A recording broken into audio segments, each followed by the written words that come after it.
பாருங்க. நலம் புனைந்து உரைத்தல். திருவள்ளுவர் சங்கமறிய காலத்திலே வாழ்ந்தவர். இவர் எந்த சமயத்தையும் சாராதவர் என்ற கருத்தும் நிலவுகிறது.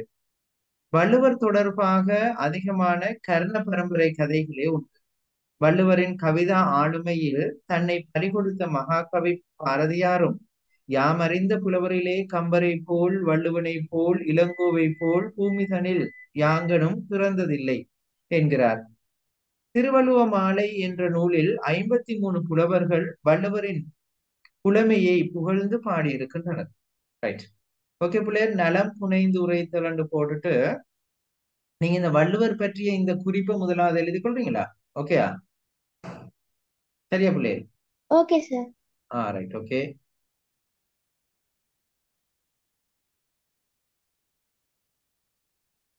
ரஹ்மா, கிளியர் தான்? என்ன பேசுறது கிளியரா கேக்குதா ரஹ்மா?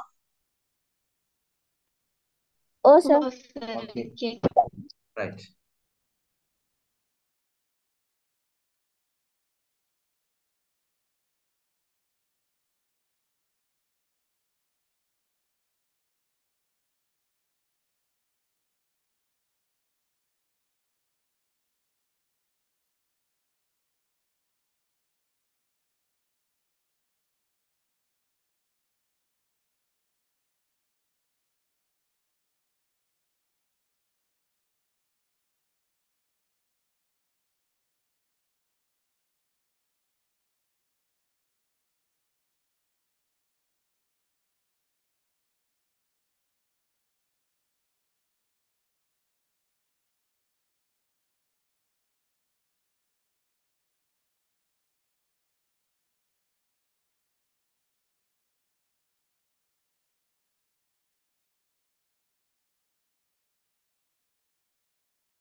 எழுதி முடிச்சா ஹேண்ட் ரைஸ் பண்ணுங்க பிள்ளையர்.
சார் ஓமா, சொல்லுங்க. சார் எலியம் பாடம் இன்னும் முடியல சார். அடி எனக்கு அடி வாங்க அந்த போறோம். ம், ரைட். நாங்க இப்ப இதை ஸ்டார்ட் பண்ணிட்டு தானே இதை முடிச்சுட்டு அதுக்கு வருவோம். சரியா? Okay sir. ம்.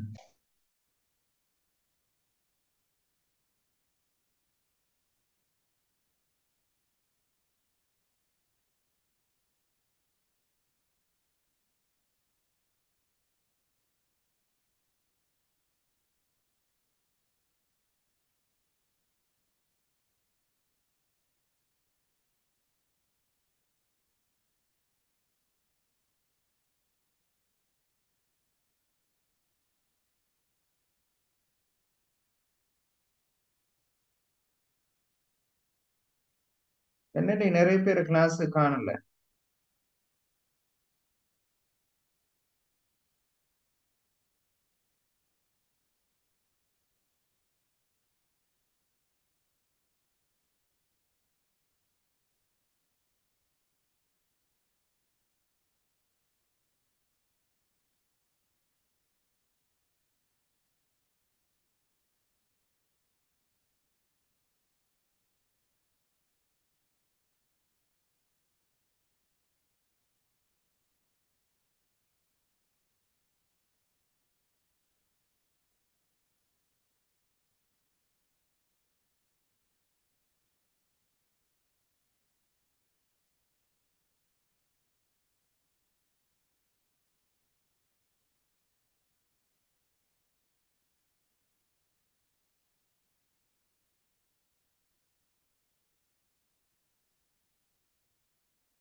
எழுதி முடிஞ்சா சொல்லுங்க பிள்ளை.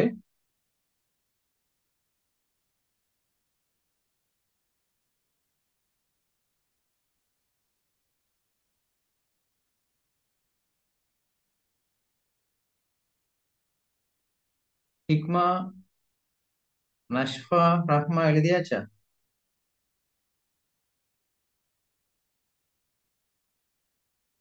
எழுதி சார் முடி. கொஞ்சம் இருக்கு.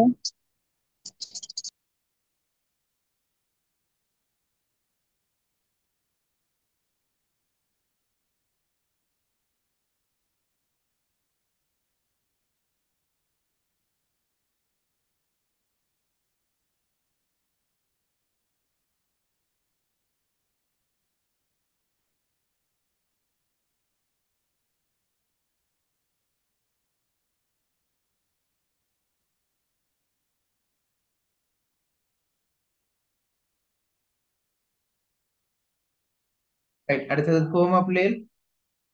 பாருங்க.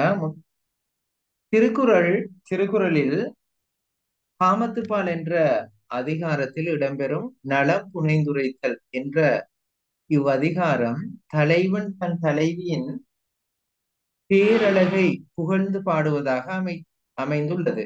இப்ப நான் ரெண்டு வினாக்கள் தரப்படும். ஒன்று எழுதி கொள்ளுங்க. முதலாவது வினா, நலம் புனைந்துரைத்தல் என்ற அதிகாரம்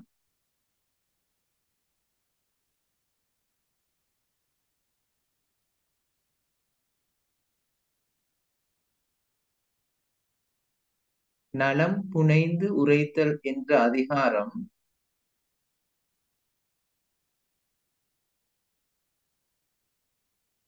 இடம்பெறும் பால் எது? இடம்பெறும் பால் எது?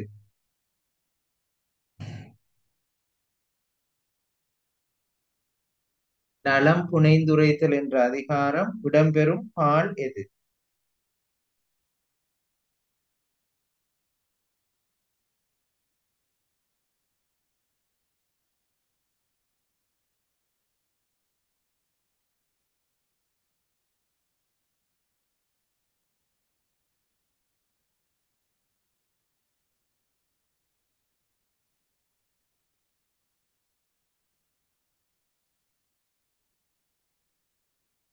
சொல்லுங்க, இது என்ன பாடல இடம்பெற்றிருக்குன்னு சொல்லுங்க.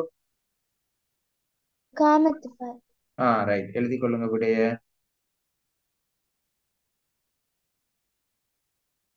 காமத்துப்பால். ஓகே.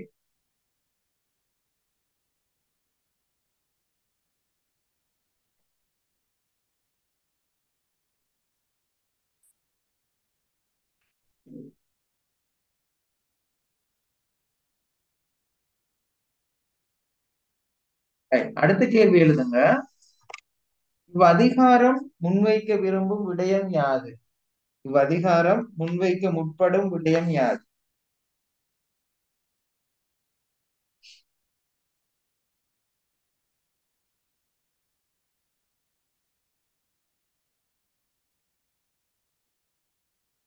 இவ்வதிகாரம் முன்வைக்க முற்படும் விடயம் யாது?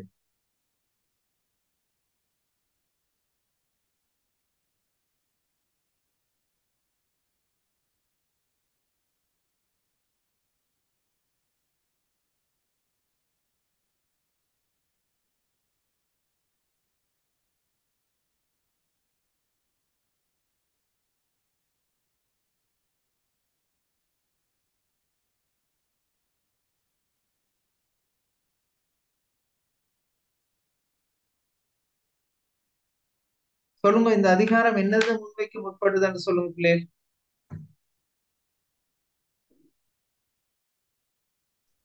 தலைவன் தன் தலைவியின் பேரழகை வர்ணிக்க அதாவது முற்படும். தலைவன் தன் தலைவியினுடைய பேரழகை புகழ்ந்துரைப்பதாக இந்த அதிகாரம் அமைந்திருக்கிறது.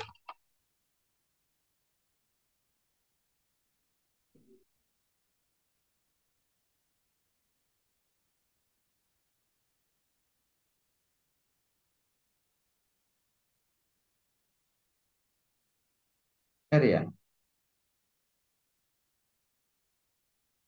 Okay sir. ரைட். எழுதிட்டீங்களா? ரஹ்மா ஓகேயா? நஷ்ஃபா ஓகேயா? Okay sir. ஓகேயா? ரைட். முதலாவது பாடலை பாருங்க. தண்ணீரை வாளி நன்னீரை வாளி அனிச்சமே நின்னினும் மென்னீரல் யாம் வீழ்பவள்.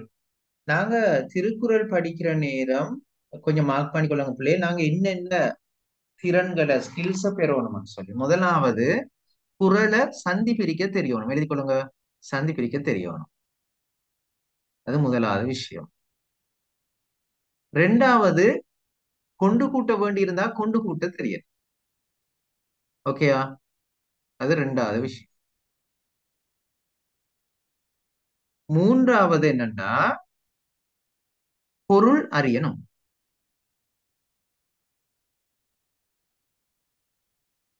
நான்காவது, அதுல அணிகள் இருந்தா அது இனம் காணணும். அணிகள் இருந்தா இனம் காண வேணும். ஐந்தாவது, அதனுடைய விளக்கத்தை நாங்க எழுத தெரியணும். அதனுடைய விளக்கத்தை நாங்க எழுத தெரிய வேணும். இந்த 5 விஷயமும் நாங்க திருக்குறள் படிக்கிற நேரம் மிக முக்கியமானது. முதலாவது என்ன சொல்லுங்க? சந்தி பிரிக்க. ரெண்டாவது, கொண்டு கூட்டணும். தேவையண்டா கொண்டு கூட்டணும். சரியா? மூணாவது, பொருள் பொருள் அறிதல். அறியணும். நாலாவது, அணிகளை இனங்காணல். அணிகளை இனம் காணும். அஞ்சாவது, விளக்கம் எழுதல். ரைட். ஓகேயா? சரியா? விளைஞ்சுதா பிள்ளைகள்? நஷ்ஃபா, ரஹ்மா, ஹிக்மா ஓகேயா? Okay sir. ரைட். இப்ப பாருங்க, முதலாவது குறளை நாங்க முதலாவது சந்தி பிரிப்போம். நன்னீரை வாளி அனிச்சமே நின்னினும் மென்னீரல். அந்த மென்னீரல் எப்படி பிரியும்? மெல் நீரல் என்று பிரியும். மென்னீரல் எப்படி பிரியும்? மெல் நீரல். அது இங்க இருக்கு, நீங்க பார்த்துக் கொள்ளலாம். சரியா? யாம் வீழ்பவள். யாம் வீழ்பவள். அந்த ரெண்டும் ஒரே சொல். நன்னீரை வாளி. அந்த நன்னீரை எப்படி பிரிக்கலாம்? நல் சக நீர் என்று பிரிக்கலாம். நல் நீரை வாளி அனிச்சமே நின்னினும் மெல் நீரல் யாம் வீழ்பவள். விளைஞ்சுதா? ஓகேயா? Okay sir. முதலாவது சந்தி பிரிச்சு எழுதுங்க. சந்தி பிரிக்கிறது கஷ்டமா இருந்தா இந்த இந்த இதை பார்த்துக்கணும். இதை பார்த்து நீங்க சந்தி பிரிக்கலாம். சரியா? ஓகேயா? சந்தி பிரிச்சு எழுதிட்டு ஓகே சார். ஜெனரேட் பண்ணுங்க அவசரமா.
ரைட். அடுத்தது பாருங்க பிள்ளையர். அடுத்தது அனிச்சமே. இப்ப கொண்டு கூட்ட வேணும். எப்படி கொண்டு கூட்டலாம்? அனிச்சமே வாளி நல் நீரை யாம் வீழ்பவள் நின்னினும் மெல் நீரல் என்று கொண்டு கூட்டணும். ஓகே? அனிச்சமே வாளி நல் நீரை யாம் வீழ்பவள் நின்னினும் மெல் நீரல். அந்த கொண்டு கூட்டின ஓர்டர் தான் நீங்க சொல்லப்பட்டிருக்கு. எழுதலாமா? ஓகேயா? ஏழை சார். ரைட், எழுதுங்க. நஷ்ஃபா. இந்த கொண்டு கூட்டின ஓர்டர் தான் நீங்க சொல்லப்பட்டிருக்கு பாருங்க. அனிச்சமே வாளி நல் நீரை யாம் வீழ்பவள் நின்னினும் மெல் நீரல். இதுதான் கொண்டு கூட்டுற ஓர்டர். எழுதி கொள்றீங்களா? சரி சார்.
ரைட் பிள்ளைகள். இப்ப பொருளை பாருங்க.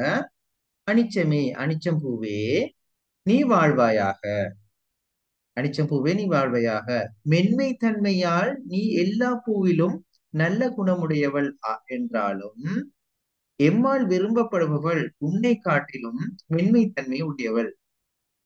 அப்ப அனிச்சம் பூவை பார்த்து தலைவன் சொல்றான் என்னன்னா, அனிச்சம் பூவே நீ உண்மையாக மென்மை தன்மை வாய்ந்தவள் தான், எல்லா பூவை விடவும் மென்மை தன்மை வாய்ந்தவள் தான். ஆனால் நான் விரும்பக்கூடிய தலைவி இருக்கிறாளே, அவள் உன்னை விடவும் மென்மையானவள் என்று சொல்றார். ஓகேயா? அப்ப இதுல பொருள் எழுதி கொள்வீங்களா அடுத்தது? சரியா? Okay sir. ரைட், எழுதுங்க.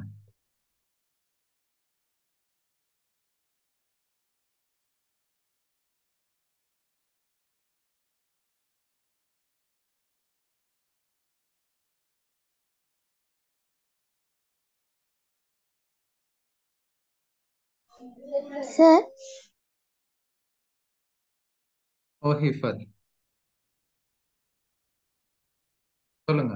ஒவ்வொரு சொல்ல எழுதி பொருள் எழுதணுமா இல்லாட்டி இல்ல இல்ல இல்ல, நேரடி? பொருளை அப்படியே ஃபுல்லா ஒரு பந்தி மாதிரி எழுது. Okay sir.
பொருள் எழுதிட்டீங்களா?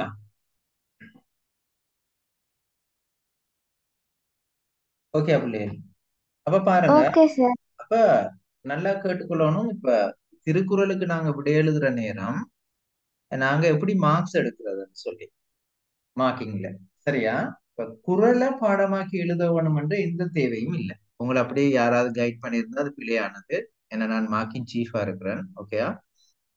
உங்கள்ட்ட எதிர்பார்க்கிறது பொருளும் அதற்கான விளக்கம். அதுலயும் நீங்க நல்லா தெரிஞ்சு வச்சுக்கணும். பொருள் எழுதினா ஒரு புள்ளியட்டா, விளக்கம் எழுதினா 2. ஓகேயா? அப்ப இதுல என்ன விளக்கம்னு சொன்னா, அந்த பொருள்ல இருந்து நாங்க என்ன விளங்கிக் கொள்றோம்ன்றதுதான் விளக்கம். அப்ப இதுல என்ன சொல்லப்படுதுன்னு சொன்னா பாருங்களேன். இப்ப அனிச்சம்பூவை இப்ப தன்னுடைய தலைவி அதாவது தன்னுடைய தலைவி மிகவும் மென்மையானவள் என்பதனை கூற முற்படுகின்ற தலைவன் என்ன சொல்லுகிறான்? உலகத்திலே மிக மென்மையான பூ அனிச்சம்பூ என்று சொல்லி அந்த அனிச்சம்பூட்ட என்ன சொல்றான்? நீ உண்மையாக மென்மையானவள் தான், ஆனால் உன்னை விடவும் மென்மையானவள் எனது தலைவி என்பதன் ஊடாக தலைவியின் மென்மையை எடுத்து கூற முற்படுகிறார். இன்னொருக்கா பாருங்க. தலைவியின் மென்மையை எடுத்து கூற முற்பட்ட தலைவன் உலகிலே மிகவும் மென்மையான பூவாகிய அனிச்சம் பூவை பார்த்து, உண்மையிலே எல்லா பூக்களை விடவும் நீ உண்மையிலே மென்மையானவள் தான் என்றாலும் உன்னை விடவும் நான் விரும்பக்கூடியவள் மிக மென்மையானவள் என்று கூறுவதன் ஊடாக தலைவியின் மென்மையை எடுத்து கூற முற்படுகிறார். ஓகேயா? எழுதலுமா? Okay sir. ரைட். என்ன ரஹ்மா, நஷ்ஃபா, மின்னா, ஹிக்மா ஓகேயா? Okay sir. Okay sir. Excuse me sir. ஓமா. அப்ப நான் பாட்டெல்லாம் பாடமாக்கணுமா? தேவையில்லம்மா, பாட்டு குரல் பாடமாக தேவை. நான் ஆரம்பத்துல சொல்லிட்டேன், நீங்க இருக்குல்ல போட்ட. உங்களுக்கு மார்க்ஸ் கிடைக்கிறது பொருளுக்கும் விளக்கத்துக்கும் தான். விளங்கிச்சுதா? ஓ சார். ஓகே.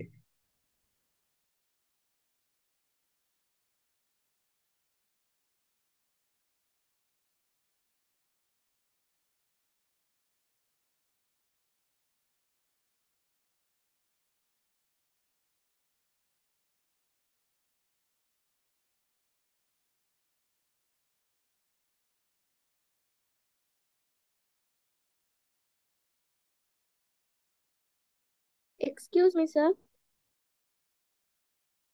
ஓமா.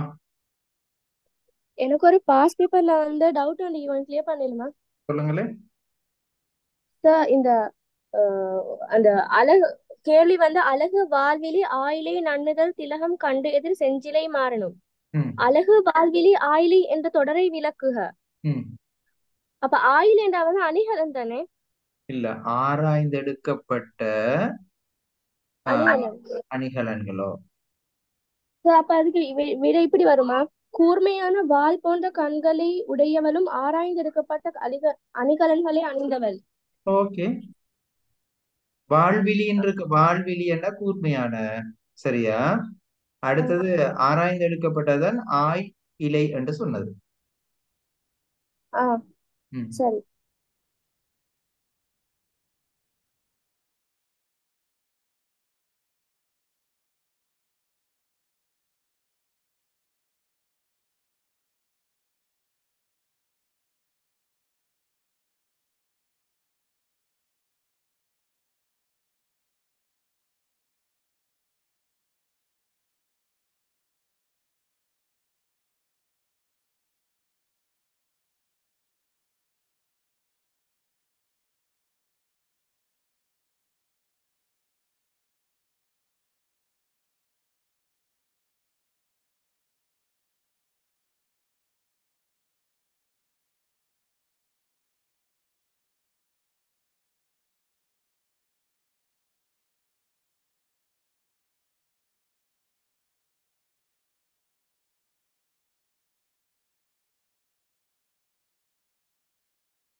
Excuse me, sir.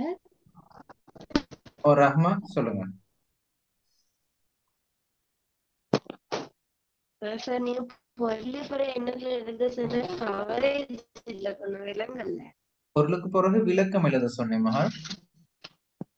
இதுல என்ன சொல்லப்பட்டிருக்குன்ற விளக்கம் எழுத சொன்னேன். ஓகேயா? நீங்க ஓகே சார். ரெக்கார்டிங்ல பாக்கணும் விளங்காட்டியா?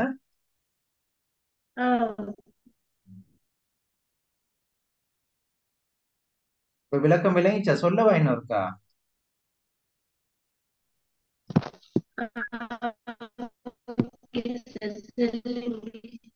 ரைட். இப்ப இதுல என்ன விளக்கம்ண்டா மகள் என்ன சொல்றாங்கண்டா, இப்ப பெண்மையின் அந்த தலைவியினுடைய மென்மையை சொல்ல முற்படுறாரு தலைவர்.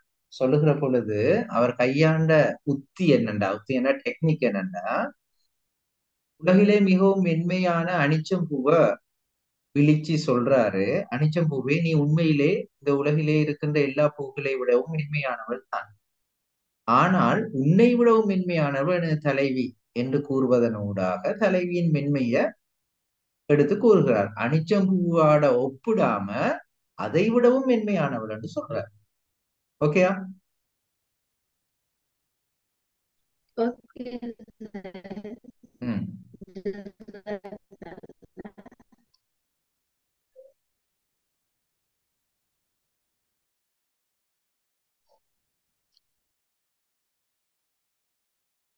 Excuse me sir. Minna. Sir, எனக்கு இன்னொரு டவுட். ஓ. இந்த அந்த ஒரு கேள்வியில வந்து ம். புத்தக சாஸ்திர வந்து அந்த பாட்டை ஃபுல்லா தந்து கேள்வி கேட்டிறான், கவிதை எழுந்த பின்னணி அதை எப்படி எழுதுற? கவிதை எழுந்த பின்னணி பாஸ் பேப்பர் கேள்வியா இல்லாட்டி மாடல் பேப்பர் கேள்வியா? என்ன, அந்த மேல் மாகாண கல்வி திணைக்களத்துல பேசுறேன். என்ன கவிதை எழுந்த பின்னணி என்று சொன்னா, நீங்க அந்த இதுல பாருங்கம்மா, அந்த ஃபர்ஸ்ட் பேஜ்ல போட்டோன்னு போட்டுருக்க லைப்ரரி போட்டோ உண்டு. ஓ. அதுக்கு கீழே பாருங்க, ஒரு 5 வரியில ஒரு விஷயம் சொல்லப்பட்டிருக்கு. என்னன்னா, நான் எடுத்து காட்டவா அதை? கொஞ்சம் இருங்க.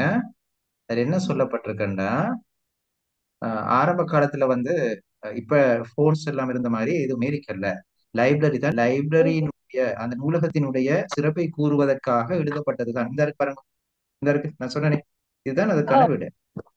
ஓகேயா? விளங்கிச்சா? அதான் பின். ம்? சார், அப்ப அவர் வந்து அந்த புத்தகத்தோட கலந்து சையோகம் புரிஞ்சதை பத்தி ஒன்றும் எழுத தேவையில்லையா? இல்ல அது பின்னணி இல்ல. பின்னணி என்ன, இந்த கவிதை எழுதுறதுக்கு ஏன் அவருக்கு தோன்றிச்சு என்றதுதான். அவருக்கு ஆ, எது எந்த விஷயம் அவருக்கு மோட்டிவேட் பண்ணிச்சுன்றதுதான் பின்னணி. இந்த இருக்கு இதுல சொல்லப்பட்டிருக்கிற விஷயம். ஓகே, இது சுருக்கமா எழுதினா சரி. சரி சார். ஓகே.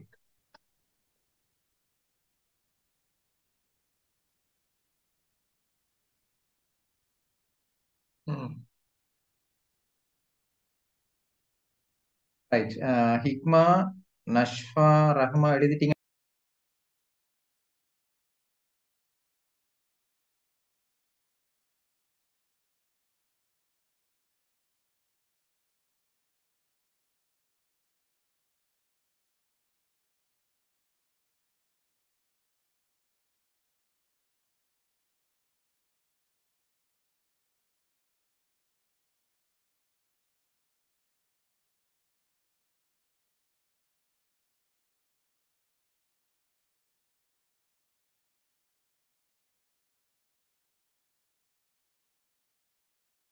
ஓகே, ரெண்டாவது குறளுக்கு போவோமா? Okay sir. ம். ரைட், பாருங்க ரெண்டாவது குறள். ரைட். மலர்களின் மையாத்தி நெஞ்சே இவள் கண் பலர் காணும் பூ ஒக்கும் என்று. மலர் காணின் மையாத்தி, மலர் காணின் மையாத்தி நெஞ்சே இவள் கண் பலர் காணும் பூ ஒக்கும் என்று. எழுதுறீங்களா சந்தி பிரிச்சு? சரி சார்.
Right, okay.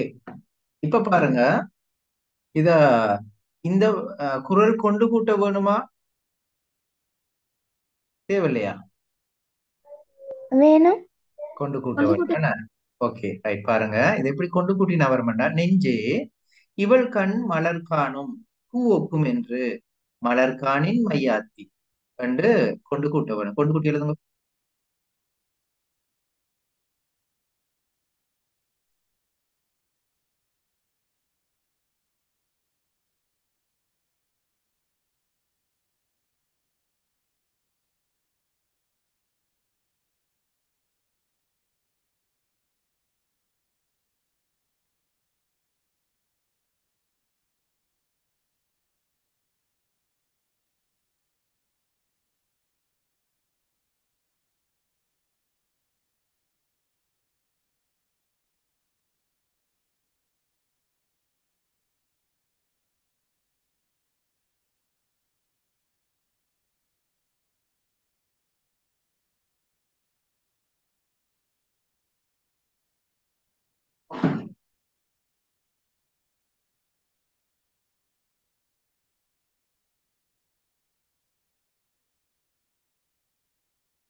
ரைட், எழுதிட்டீங்களா பிள்ளை? ஓகேயா?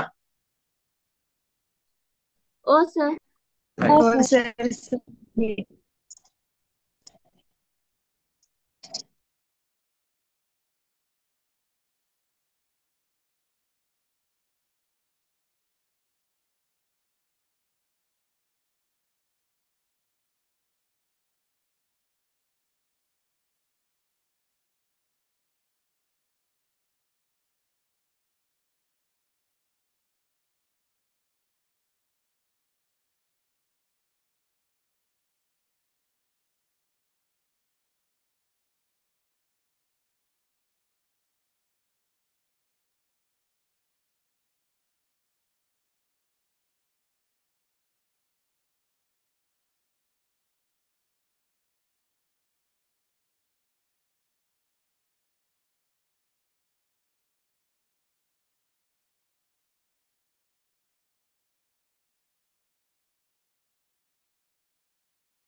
சரியா பிள்ளை? ஓகே.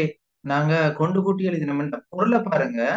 என் நெஞ்சமே, நானே காணப்பெற்ற இவள் கண்கள் பலரும் காண்கின்ற மலர்களை ஒத்திருக்கின்றன என்று எண்ணி தாமரை, குவளை, நீலம் முதலிய மலர்களை கண்டால் மயங்கி நிற்கின்றாய்.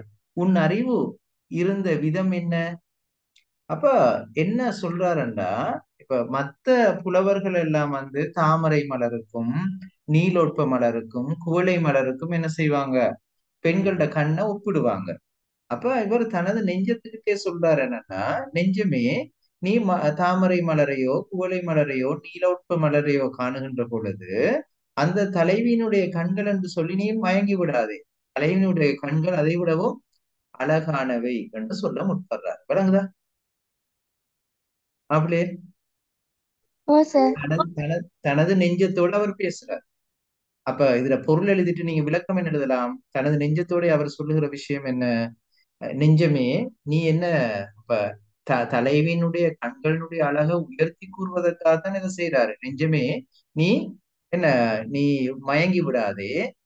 தலைவியினுடைய கண்களுக்கு தாமரை மலருடைய கண்களோ தாமரை மலரோ குவளை மலரோ நீலோட்ப மலரோ ஊமையாக மாட்டாது. ஆகவே நீ அவற்றை கண்டு தலைவியின் கண்கள் என்று சொல்லி நீ மயங்கி விடாதே என்று சொல்வதன் ஊடாக தலைவியின் கண்களின் அழகு எடுத்து கூறப்பட்டிருக்கின்றது. ஓகே, சரியா? Okay sir. ரைட். அப்ப பொருள் எழுதிட்டு விளக்கம் எழுதுறீங்களா? பொருளும் விளக்கம் எழுதுறீங்களா? Okay sir. ஆம் சார்.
ஓகே புள்ளி, இதுல எழுதி கொண்டு வாங்க. இன்ஷால்லா அடுத்த கிளாஸ்ல ஜாயின் பண்ணுவோம்.